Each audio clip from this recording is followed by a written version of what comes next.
Deus está nesse lugar, você pode dizer amém?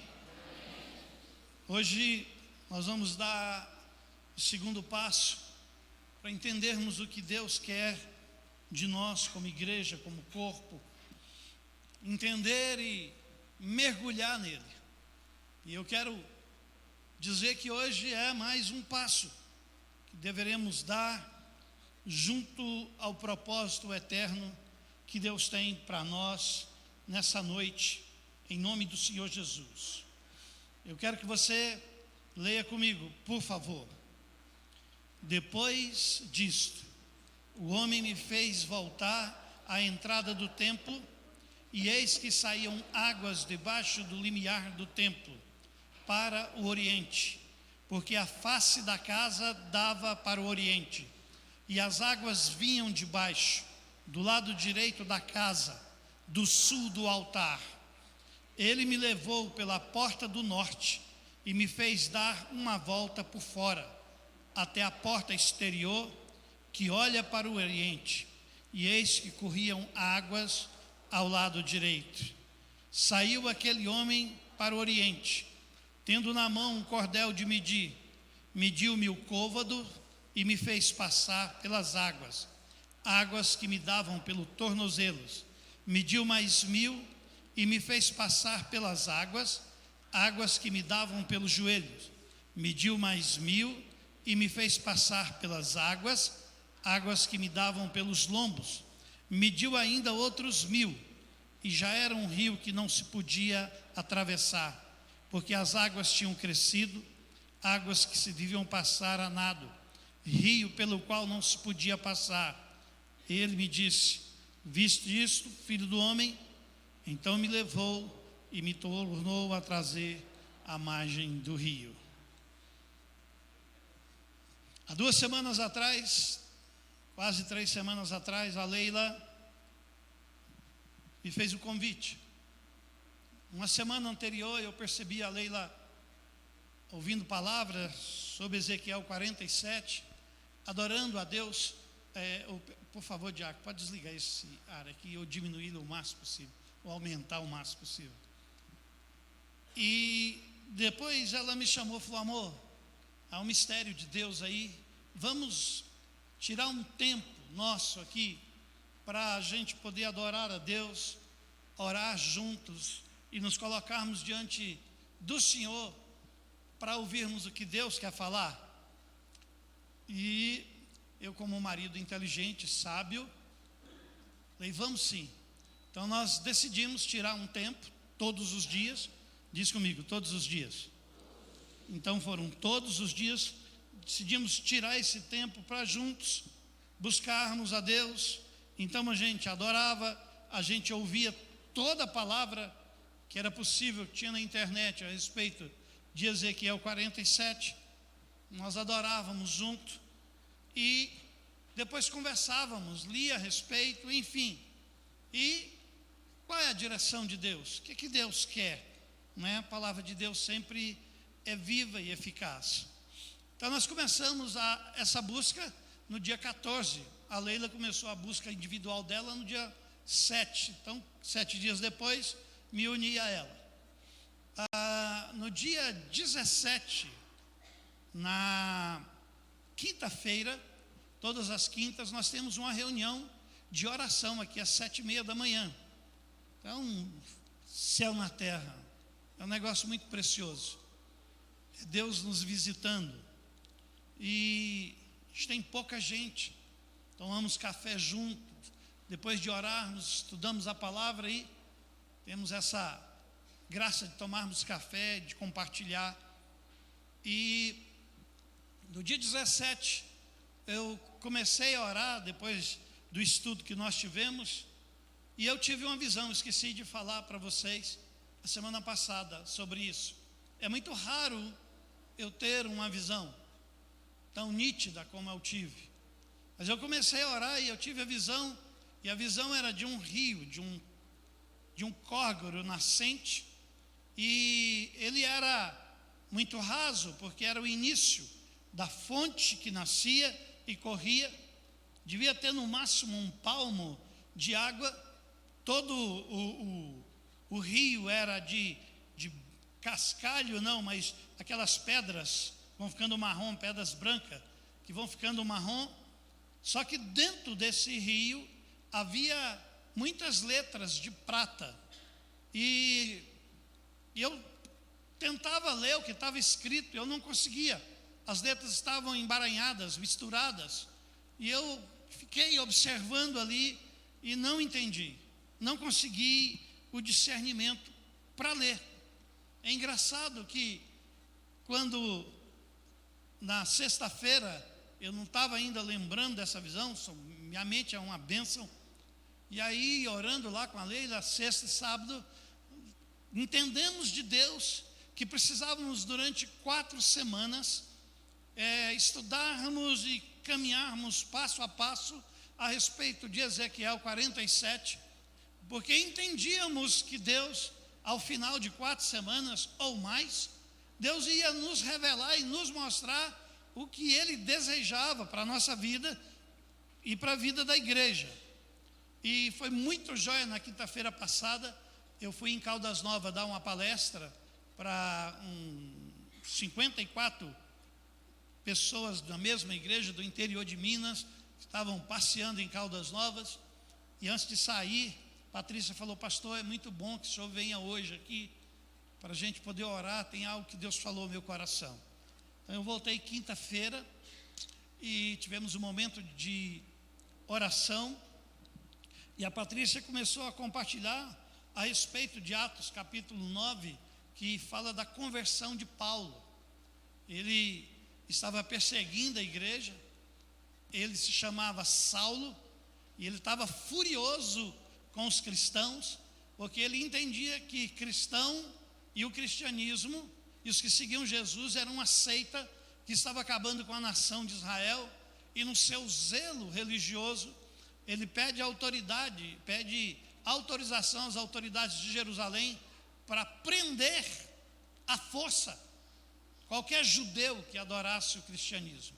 E ele está indo para Tarso, e ele é Saulo de Tarso, ele está indo para prender os cristãos, e ele tem uma visão, ele vê uma luz, essa luz o ofusca, ele cai por terra, e quando ele levanta, ele está cego, completamente cego.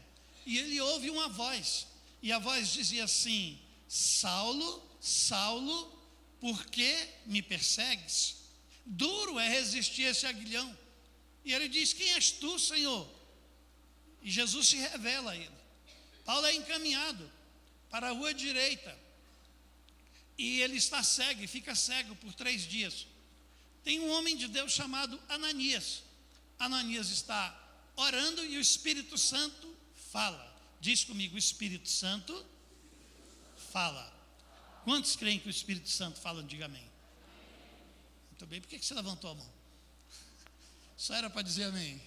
Agora levanta a mão e diga amém. Amém. O Espírito Santo fala. E o Espírito Santo diz para ele: você vai lá, à rua direita, e você vai orar por Saulo, porque eu vou curá-lo, ele está cego.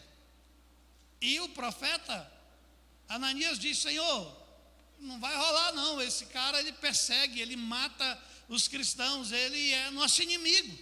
E Deus diz: não, eu tenho um plano com ele, você vai sim, você vai no meu nome. E a Bíblia diz que ele vai, e ele ora por Paulo, e a Bíblia diz assim, repita comigo: e caíram as escamas dos seus olhos, e ele voltou a ver. E nós ficamos conversando a respeito desse texto.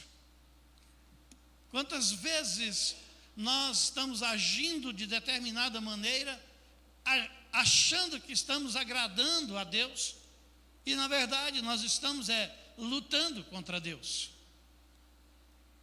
E quando a Patrícia trouxe o estudo, eu falei bem assim: olha aqui para mim, irmãos, que a maior dificuldade que a gente tem com quem é viciado, por exemplo, um alcoólatra, ele não pode ser curado se ele não entende que ele é alcoólatra, né? Um viciado em droga não tem saída para ele deixar o vício, Se ele diz assim, não, mas eu não sou viciado, eu faço isso de vez em quando, né? O alcoólatra diz, eu bebo socialmente, e ele nunca assume isso. Então, quando a gente não assume que nós estamos, de fato, precisando de mudança, a gente não muda. E eu entendi que essas 4 semanas são semanas de mudança. É o que Deus quer. A primeira semana que nós pregamos aqui, a semana passada, nós caminhamos até águas que dão sobre os tornozelos. E eu terminei a minha mensagem lançando um desafio. Cada semana tem um desafio. E o desafio é que você, meu irmão, que estava aqui, lavasse os pés da sua família. Você, homem, que os filhos lavassem os pés dos pais, os pais dos filhos, né? Que o membro da família lavasse o pé do outro. E lógico que eu disse que aqui você é livre para não fazer se você não quiser. Só que ao não fazer, você não está recebendo a direção e aquilo que Deus quer. Né? O dia que o pastor falar qualquer coisa que não é da Bíblia, aí você fala, eu estou fora. Mas é um mandamento, lava pés é um mandamento. Jesus está na ceia e ele lava os pés dos discípulos, ele diz, assim como eu fiz, deveis fazer vós. É uma atitude de humildade muito grande. Então o primeiro passo, olha aqui para mim, para você entender onde Deus quer nos levar, quem sabe levar você também para uma dimensão nova, é obedecer, lavando os pés de alguém da sua casa e deixando essa pessoa lavar os pés. E isso começou a acontecer a partir de 5 horas da manhã, eu comecei a receber foto, né, de irmãos lavando os pés das famílias, um lavando o pé do outro, e comecei a ouvir, e eles mandando testemunho de que, à medida que estavam fazendo isso, houve um mover de Deus ali, né, de perdão, de graça, em reunião de família, e foi muito bom. Se você não fez e quiser fazer, vai ser bênção, porque hoje nós já vamos dar mais um passo, hoje nós vamos aprofundar um pouco mais nessa verdade. Agora veja bem, quem não estava aqui a semana passada, levante a mão. Eu vos perdoo em nome de Jesus.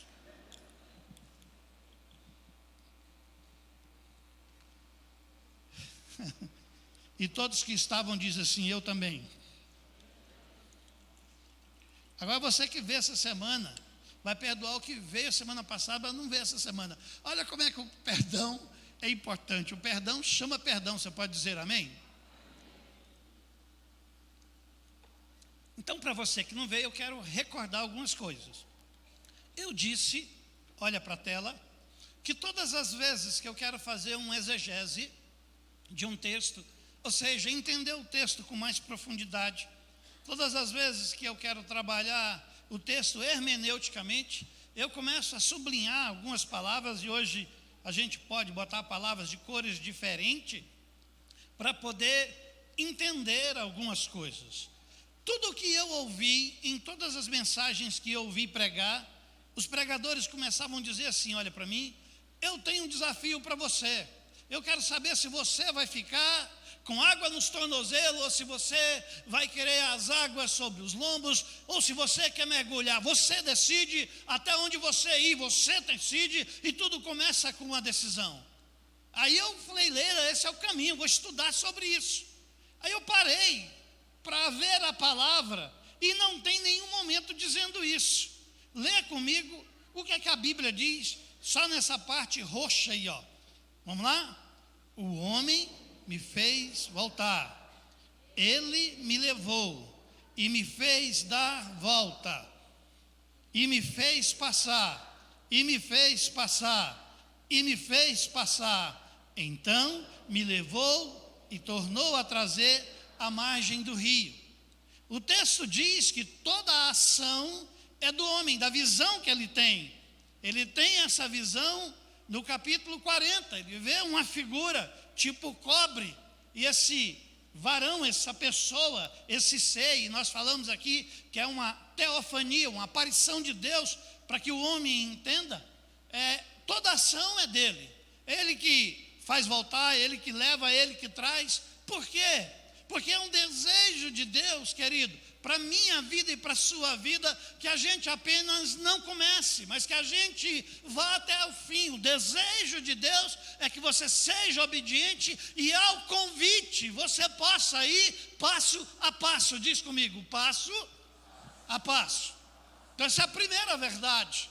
A verdade é o desejo de Deus revelado. Ele me fez passar, Ele me trouxe, Ele me levou, Ele fez, porque absolutamente tudo nessa vida começa com Deus. Diz comigo, tudo começa com Deus. É por isso que a Bíblia diz que Jesus é o autor e consumador da nossa fé. Você pode dizer amém? Desejo de Deus, é o desejo revelado. Depois, leia comigo tudo que está em vermelho. Vamos lá?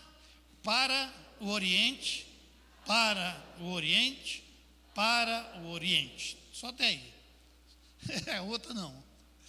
E aí eu comecei a me perguntar, por que tanto Oriente? Por que aparece essa palavra Oriente? E aí eu mostrei para a igreja que estava aqui a semana passada, que as 3 maiores religiões do mundo, quando olha para essa porta que está no Oriente, quem já esteve em Israel e em Jerusalém, eu já levei vários grupos para lá. Quando chega, a gente oferece uma santa ceia na entrada de Jerusalém, que dá para a vista para o templo e que dá a vista para essa porta. Essa porta aqui, as 3 maiores religiões do planeta, judaísmo, cristianismo e islamismo, olham para essa porta com esperança. Tudo que você lê na Bíblia que tiver escrito, repita comigo, Oriente tem a ver com promessa, tem a ver com esperança. Tudo. Do Oriente vem sempre algo muito bom. É do Oriente. Então essa porta aqui, que está em Jerusalém hoje, ela foi fechada porque havia uma profecia sobre ela. E as 3 maiores religiões do mundo têm essa porta como uma esperança. O judaísmo ainda acredita que o Messias vai vir e vai passar por essa porta.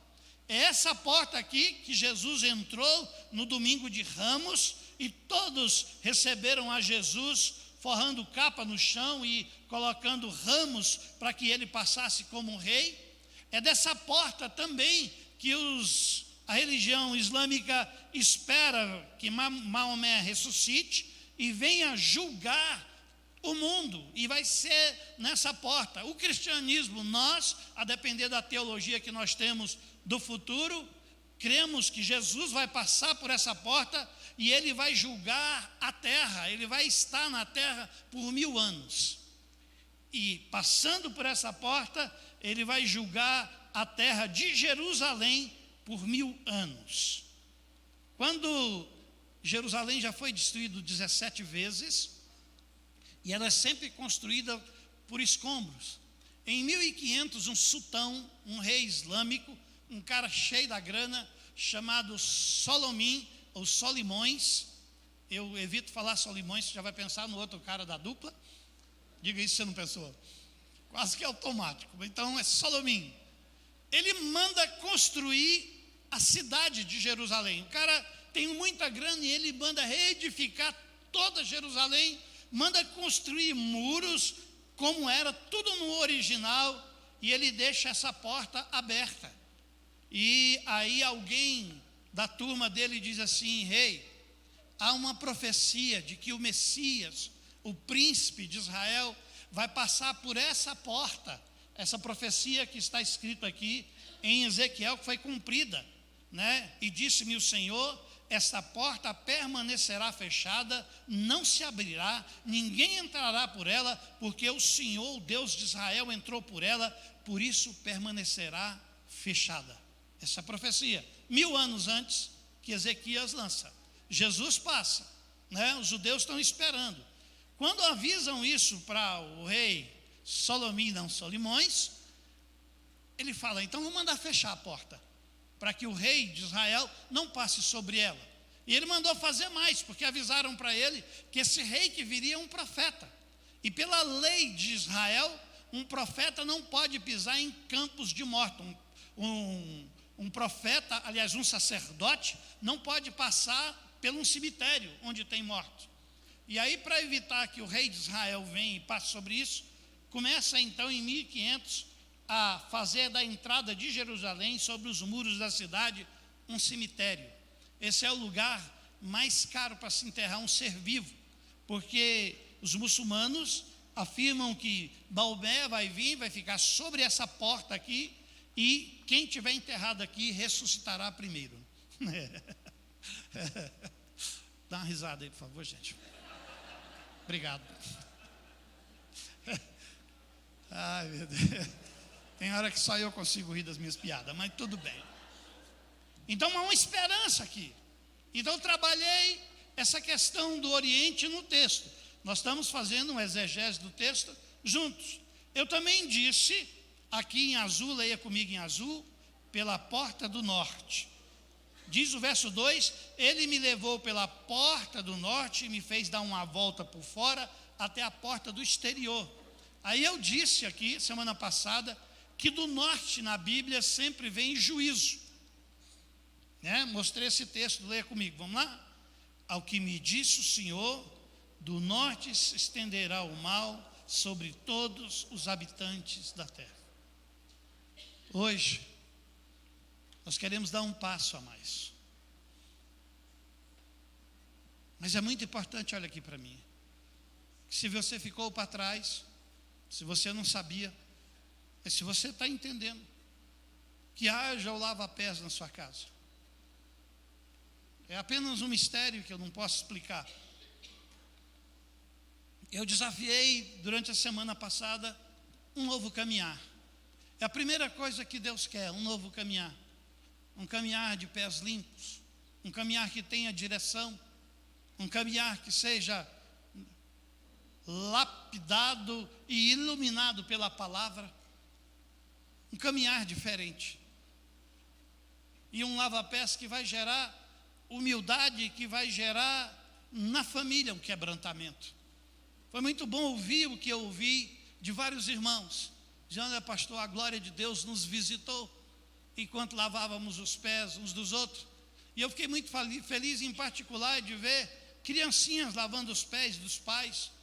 Meu filho, um filho estava viajando, o outro estava lá em casa, lavando os meus pés. Foi muito fera, porque você não lava só os pés. Você, enquanto lava os pés, você está profetizando.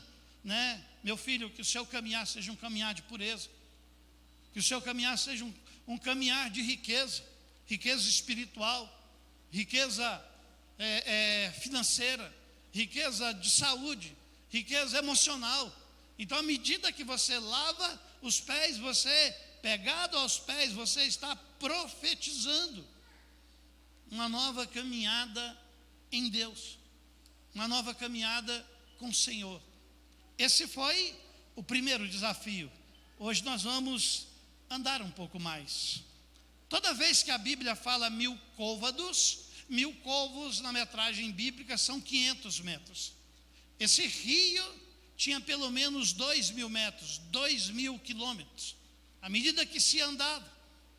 Quando eu estava conversando com nosso pessoal de intercessão, o Espírito de Deus me disse algumas verdades que eu quero passar para você. Olha aqui para mim. A primeira coisa que acontece na nossa vida, que nós vamos nos aprofundando em Deus, é que a gente para de ser apressado. Diz comigo, para de ser apressado. À medida que você entra no rio, você já não tem mobilidade de rapidez. À medida que você avança, você vai se tornando lento. Olha para mim, revelação. E toda vez que a gente está lento, a gente observa mais. É impossível, você que está andando no rio, se a primeira coisa quando as águas chegam nos joelhos, qualquer ser humano, talvez você não tenha feito isso porque você não é humano, mas qualquer ser humano é passar as águas nas mãos. As águas estão indo nos joelhos, você dá uma baixadinha e você passa as águas na mão, e você se torna um observador. Você não tem pressa. Há um ditado que diz o seguinte, repita comigo, a pressa não é do diabo, a pressa é o diabo.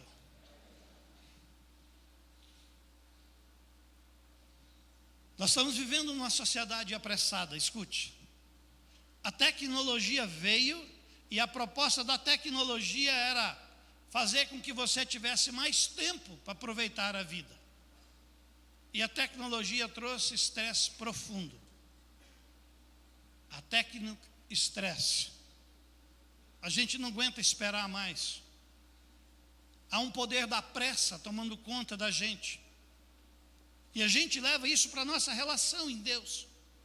E Deus é o Deus que não quebra princípios e nem etapas. Pergunta, olha para mim. Deus poderia fazer com que Jesus já chegasse à terra com 30 anos de idade, sim ou não? Ele é poderoso. Mas ele estabelece um processo. Ele vem através de uma virgem, ele nasce como criança e ele convive. Outra coisa, a maior idade em Israel para ser sacerdote era a partir dos 30 anos. Jesus não começou a ser sacerdote e nem a tomar conta do seu ministério com 20 anos. Ele esperou 30 anos, porque Deus não tem pressa. Diz comigo, Deus não tem pressa.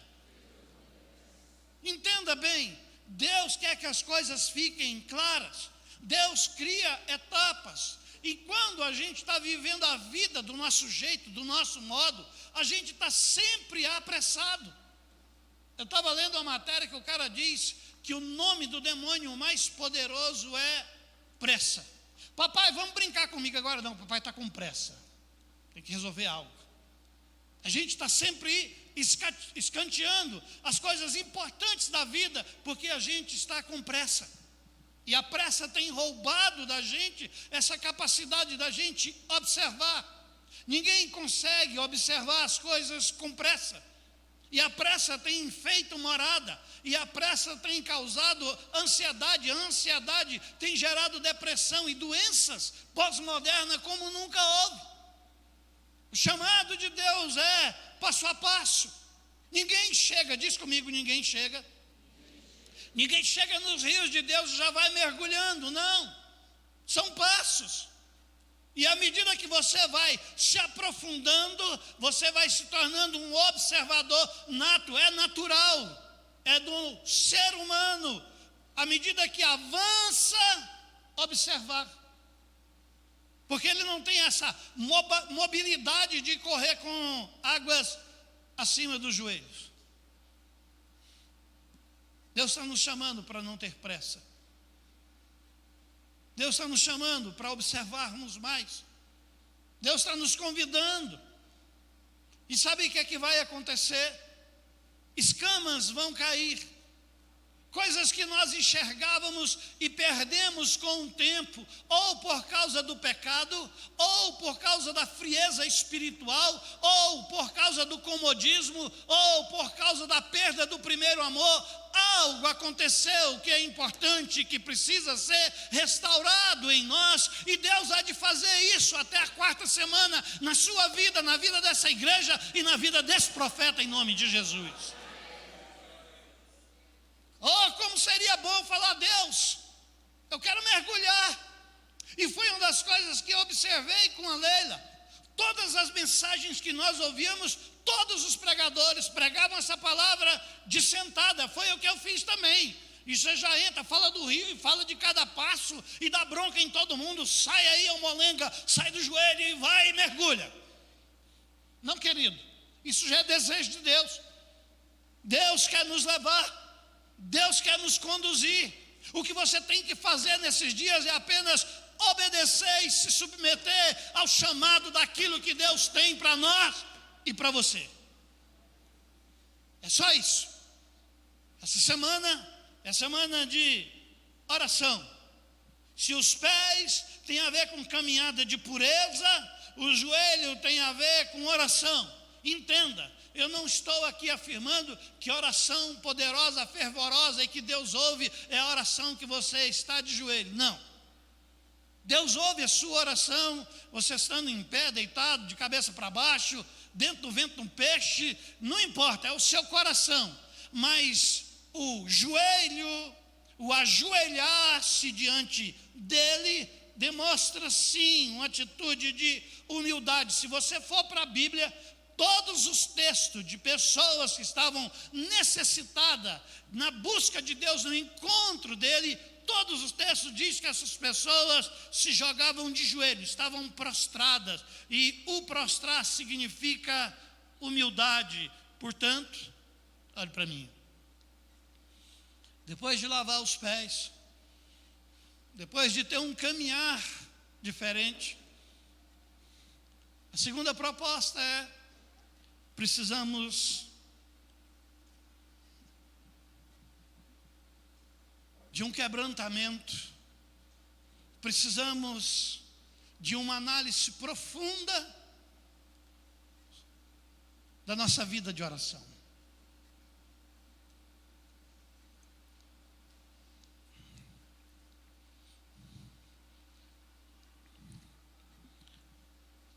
Só para autenticar a questão dos joelhos, repito, só para autenticar, porque se eu desafiei você a lavar os pés, eu vou desafiar você a orar de joelho por um tempo. Você não é obrigado, de novo eu digo. Mas se você quer entender o que Deus quer conduzir, obedeça. Leia aí comigo, vamos lá, tudo que está de vermelho, vamos lá?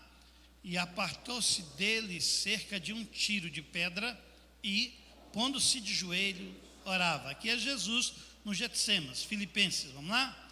Por isso, também Deus o exaltou sobremaneiramente e lhe deu um nome que é sobre todo nome, para que ao nome de Jesus se dobre todo o joelho dos que estão nos céus, na terra e debaixo da terra. Entenda, aqui usa a questão do joelho como atitude de humildade. Até quem não tem joelho vai se ajoelhar aqui em submissão a ele.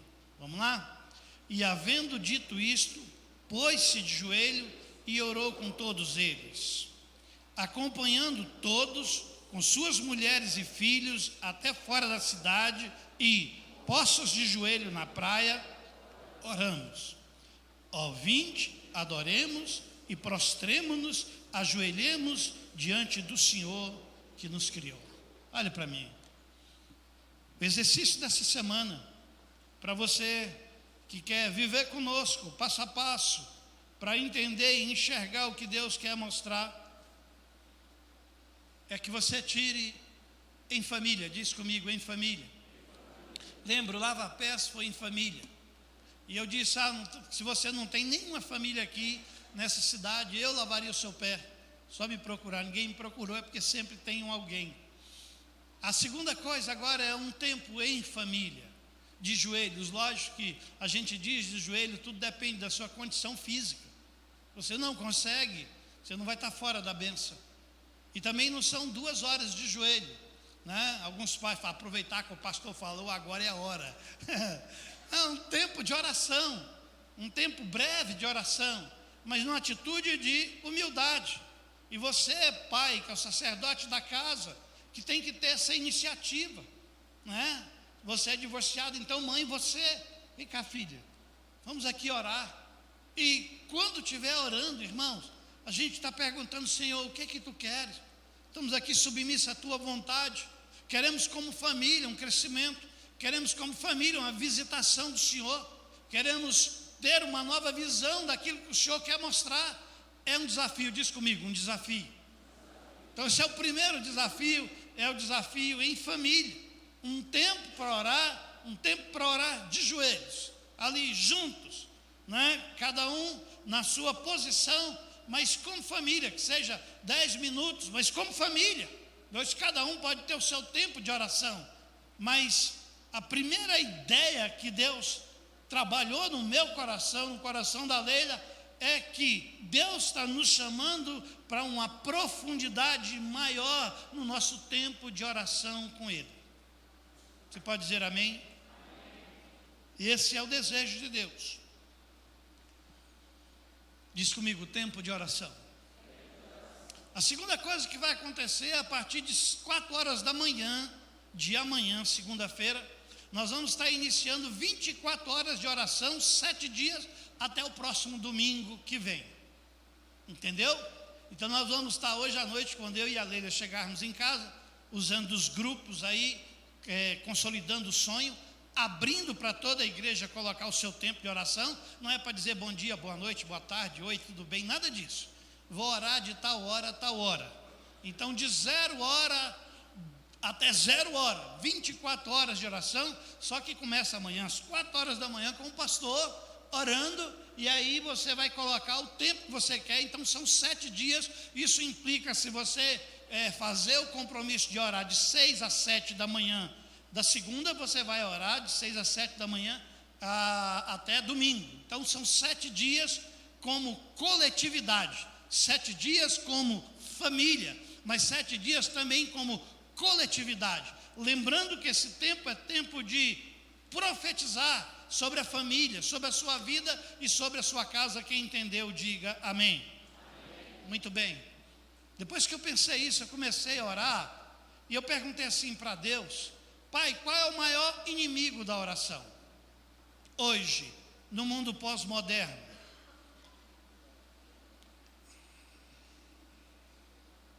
O smartphone.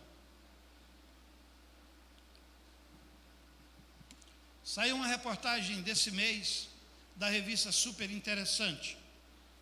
A revista Super Interessante, na sua reportagem, está dizendo que na década de 40 começou a coisa mais viciante até então que se tinha notícia, que foi o cigarro. A nicotina viciou milhões de pessoas. A revista Super Interessante diz que de jogos viciantes, o caça-níquel tem um poder viciante 4 vezes mais do que qualquer outro jogo. Estamos falando de coisas antigas. E é super interessante, vai falar do smartphone, da dependência. São mais de 4 bilhões de pessoas do mundo viciadas. A reportagem diz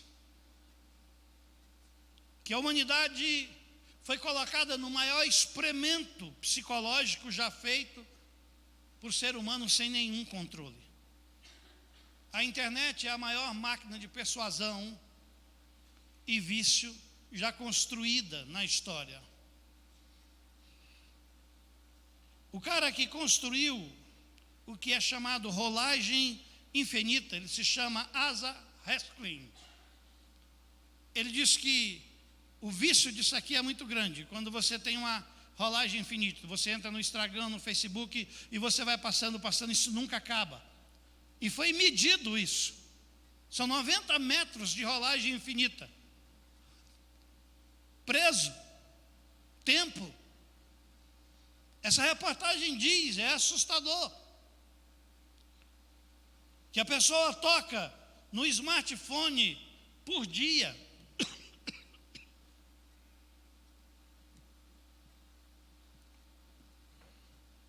221 vezes em média.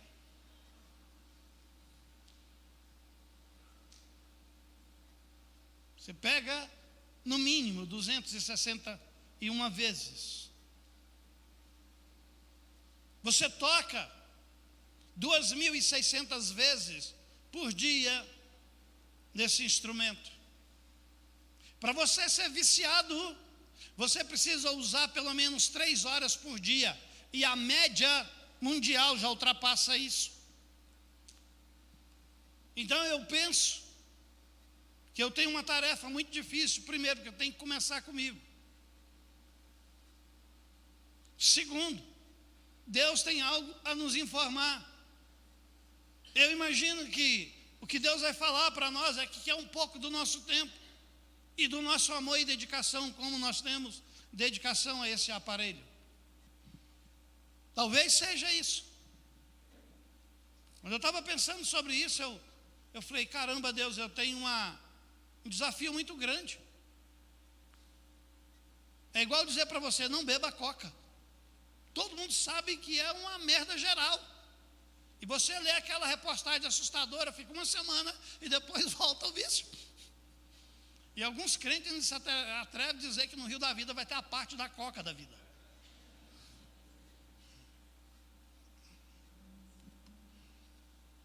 Nós temos um inimigo. Isso faz parte da nossa vida. Isso não é de todo mal. Às vezes você se pergunta como é que a gente conseguiu viver sem um celular. Deus está chamando você para Ele. Cabe a você olhar para dentro do seu coração, enquanto estiver orando, de uma maneira muito honesta, responder para Ele.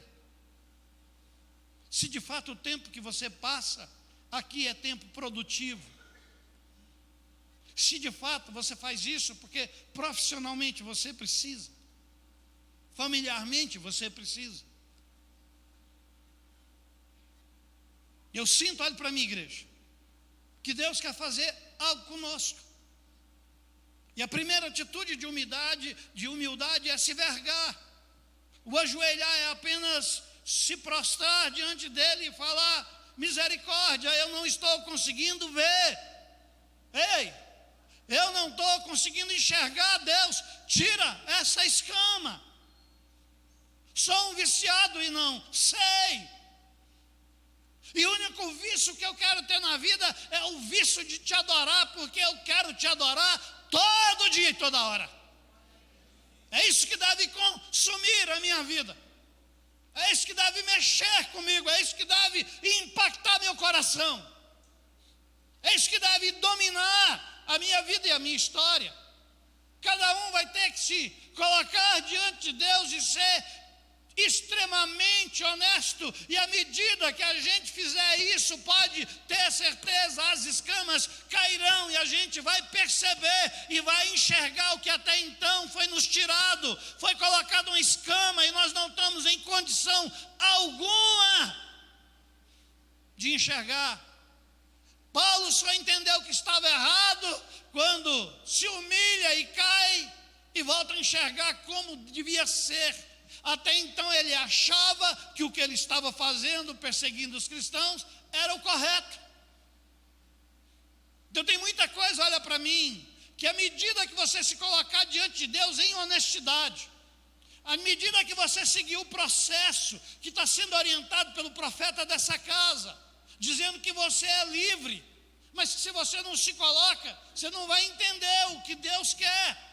À medida que você se colocar diante do Senhor para entender isso, os seus olhos serão abertos, haverá uma nova visão, algo de Deus vai acontecer, há um chamado e há urgência de Deus nisso. E o chamado é para nós. E eu disse que o que Deus quer fazer é no coletivo e no individual. No coletivo, como igreja, como família. No individual do seu coração. Não é algo que alguém vai botar o dedo no seu nariz e vai falar, não. É você que é dado aos pés de Deus, diante do Senhor. O Espírito Santo vai vir, porque Ele fala, vai falar ao teu coração. A sua intimidade vai chamar você para uma nova vida de espiritualidade sadia, devocional sadia. Um resgate para alguns aqui que você vai ficar admirado. Vença esse inimigo, combata. Tão pequeno,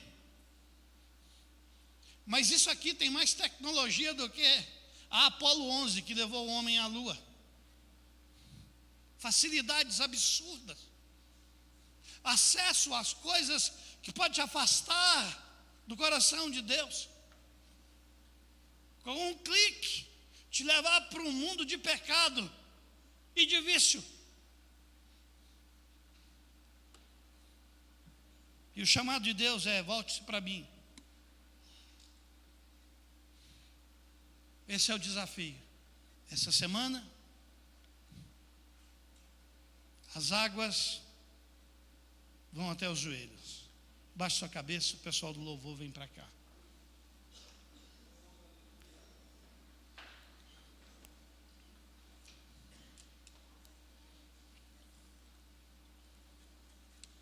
Queria apenas que você aqui fizesse uma aliança. Você entendeu que você é livre, Mas você entendeu que é um chamado sério e coletivo e individual. Você ainda não sentou para lavar os pés? Faça isso. Faça compromisso hoje aqui. Com humildade no coração. Faça compromisso de ficar uma semana. A partir de amanhã, já escolhendo o seu horário. Qual é o horário que você vai orar? Qual é a hora que você vai passar diante dele? Depois você combina o melhor horário com a sua família. Portanto, são questões individuais e familiares, coletiva em família.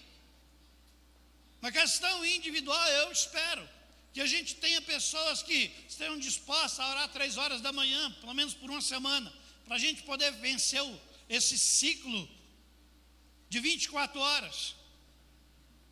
Gente que possa orar à tarde, enfim. Fazer uma grande corrente. E quando estivermos orando, vamos pedir: Deus, tira toda a escama, todo impedimento da gente enxergar o que tu queres. Revela quais os vícios que têm roubado a minha comunhão contigo, Deus. O que é que eu preciso mudar? Quem sabe o seu problema se chama série.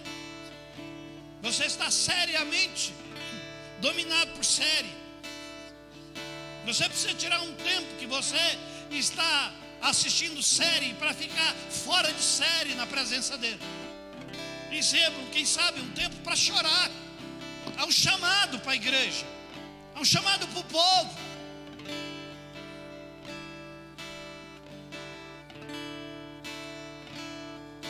Tem algo muito lindo que eu preciso falar. Agora abre seus olhos, depois a gente vai cantar, mas olha aqui. Quando Deus entrega Israel à Babilônia, são 3 arremessas de pessoas que são levadas para a Babilônia. O primeiro grupo vai no ano 605. É o grupo que vai Daniel e os seus amigos. 8 anos depois, são levadas 10.000 pessoas, dentre elas Ezequiel, que está com 26 anos. Portanto, preciso só acertar uma informação e corrigir uma informação da semana passada. Ele não é sacerdote em Israel. O sacerdócio só poderia começar aos 30 anos. Mas ele é filho do sacerdote e entende tudo que se passa lá. Ele é levado. 9 anos depois que ele é levado, é que Babilônia vai destruir o templo de Jerusalém. Destrói tudo por conta de uma rebeldia. O povo continuava distante de Deus e a glória do Senhor sai daquele lugar. Israel, ou Ezequiel, sofre porque ele tem visão da destruição. No capítulo 40, Deus, para curar o coração ferido desse moço que o ama, dá uma visão do templo. A partir do capítulo 40, uma visão do templo. Do templo como Deus queria, Deus permite. E ele vai ver minúcias, milímetro por milímetro, centímetro por centímetro, metro por metro.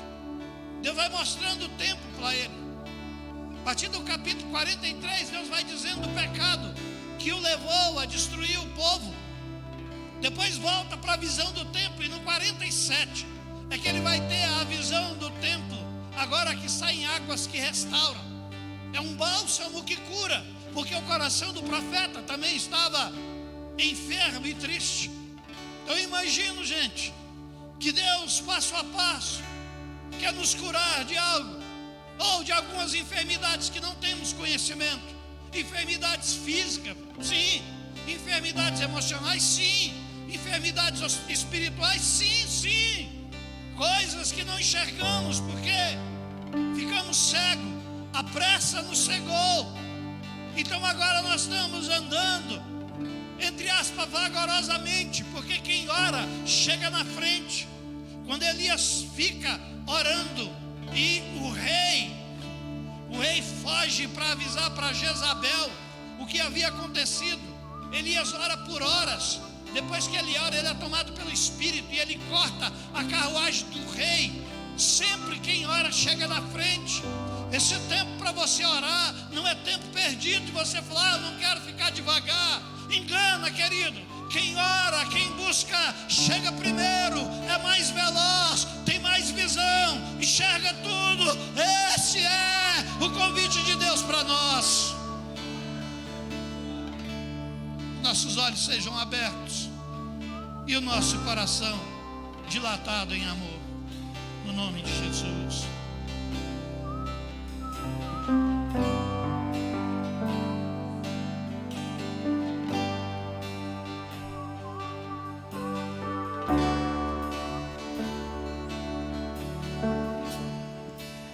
Sei que estás aqui, posso sentir o teu calor. Vem me envolver, me constranger com teu amor.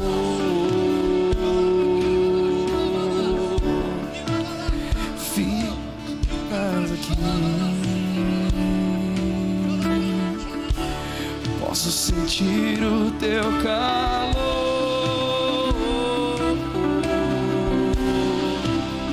Vem me envolver, me constranger com teu amor.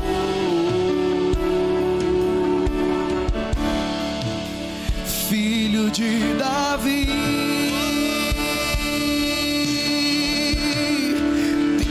paixão de mim,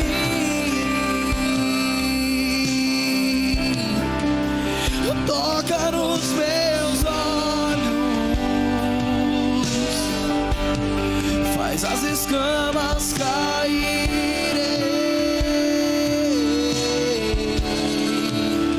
Filho de Davi,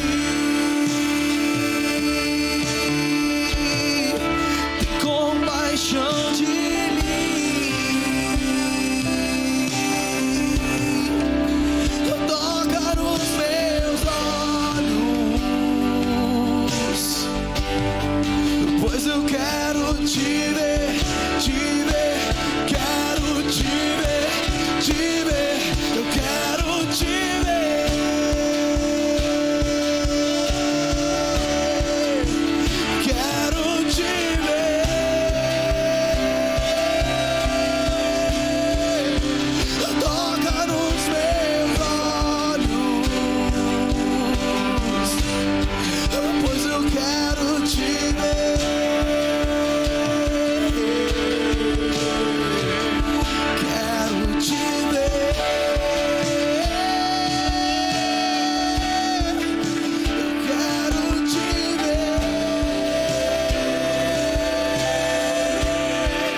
sobre nós.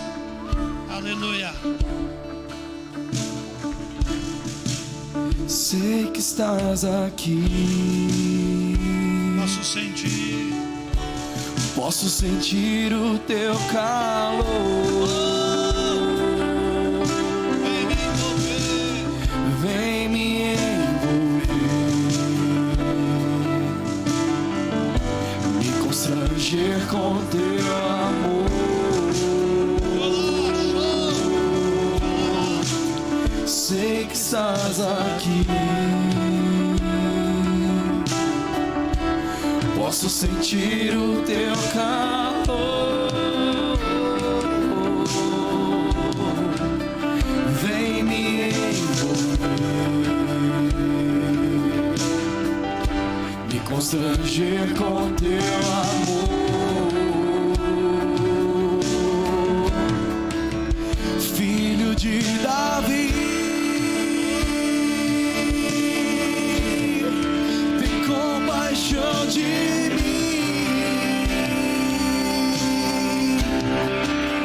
Toca nos meus olhos,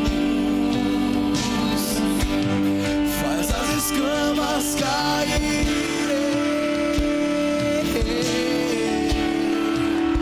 Filho de Davi,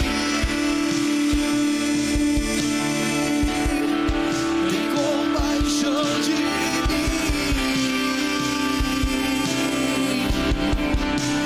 Toca nos meus olhos,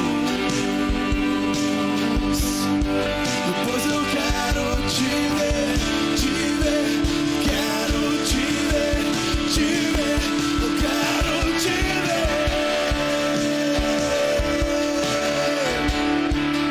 eu quero te ver.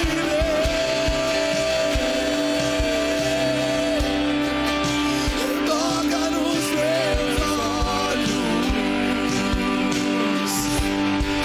pois eu quero te ver, eu quero te ver, eu quero te ver.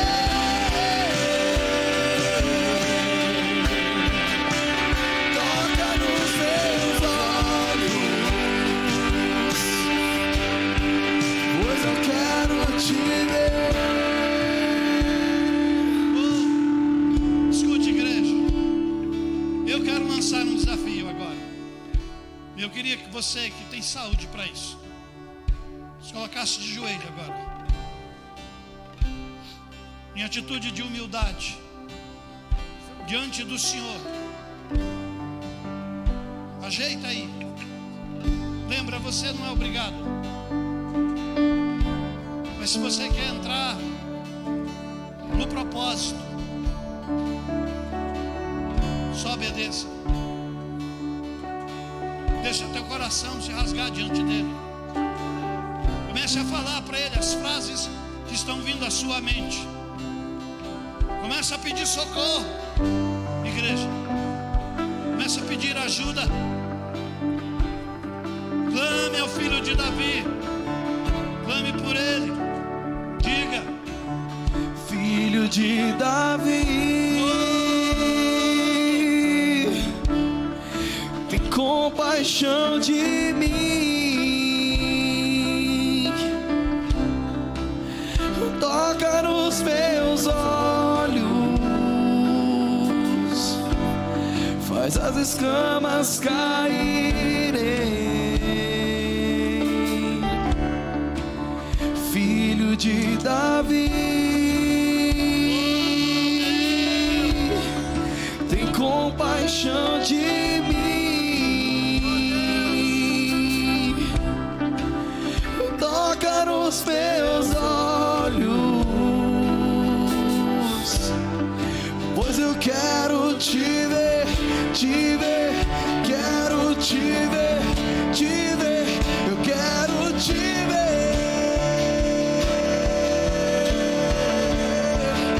Eu quero te ver.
coração contrito. Dá-nos um coração submisso. Tira todas as escamas. Traz de volta-nos ao primeiro amor. Restaura o tempo de oração, o tempo de busca, o tempo na tua presença. Abra os nossos olhos, Deus. Restaura famílias. Quebra todo o jugo do pecado, Deus. Quebra todo o jugo do julgamento, Deus. Quebra todo o jugo do julgamento, Deus. E dá-nos um coração quebrantado diante da tua face. Oh Deus, leva-nos a um arrependimento genuíno.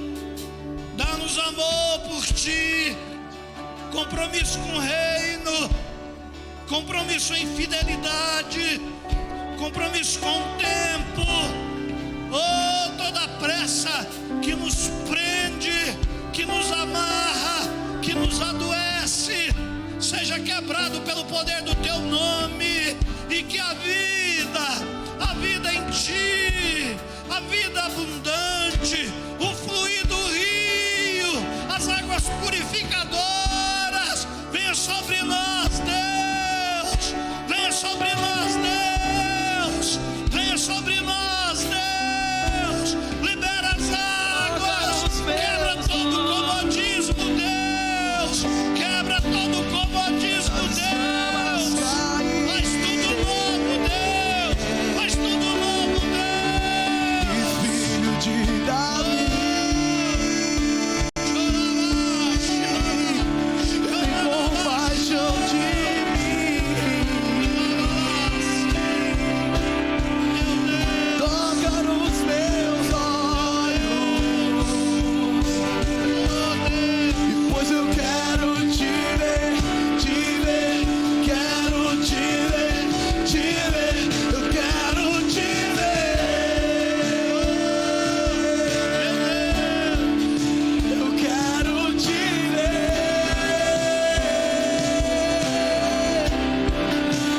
Toca nos meus olhos, Pode se colocar de pé, igreja. pois eu quero te ver, quero te ver, Esse seja o nosso desejo. quero te ver. Oh, que essa seja a nossa meta. Toca nos meus olhos, Meu Deus.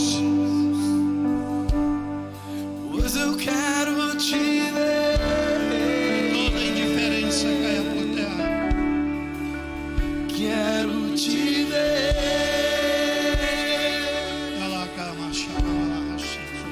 quero te ver.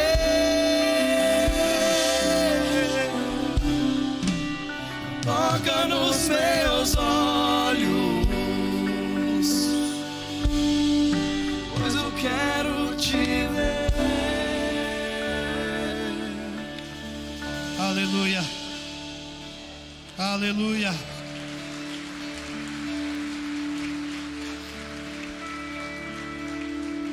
Veremos coisas novas e benditas para a glória dele. Aleluia.